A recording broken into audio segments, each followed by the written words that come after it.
ప్రపంచ red cross దినోత్సవం సందర్భంగా Karlapalem Indian red cross society కార్యాలయంలో వ్యవస్థాపక దినోత్సవాన్ని ఘనంగా నిర్వహించారు. ఈ సందర్భంగా రెడ్ క్రాస్ వ్యవస్థాపకుడు హెన్రీ డ్యూనాంట్ చిత్రపటానికి పూలమాలలు వేసి నివాళులు అర్పించారు.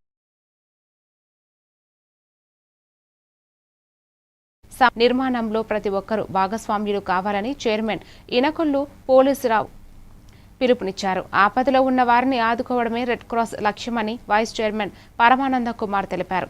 కార్యక్రమంలో వృద్ధులకు కాల్షియం టాబ్లెట్లు పంపిణీ చేశారు.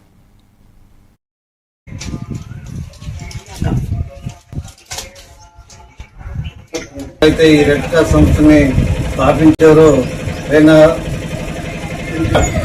వారి యొక్క జన్మదినాన్ని పురస్కరించుకొని మరి ఈరోజు ప్రపంచవ్యాప్తంగా రెడ్ క్రాస్ చేస్తున్నటువంటి సేవలను కొనియాడుతూ మరి వివిధ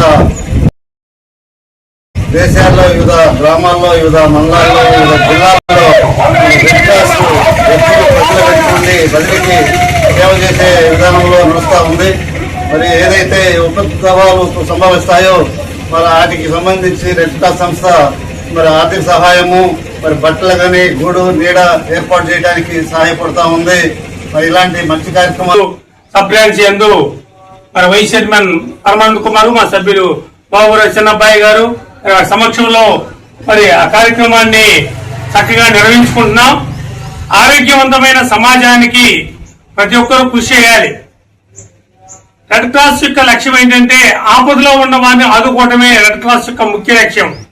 ప్రకృతి వైపరీత్యాల వలన లేక యుద్ధాల వలన నష్టపోయిన ప్రజలకు తమ వంతు తాము సహకరిస్తూ ఇంటర్నేషనల్ అన్ని దేశాలలో కూడా ఉన్న పెద్ద ఈ సంవత్సరం ఇరానంతో రెడ్ క్రాస్ ముందుకి వచ్చింది. కర్లపాలెం మండలంలో మరింతగా మరి సభ్యులను చేర్చుకొని మరి ఆ సేవలను కర్లపాలెం మండల ప్రజలకు, పేద ప్రజలకు అందించాలని మేమందరూ కోరుకుంటున్నాం. అందులో భాగంగానే మా వంతు మేము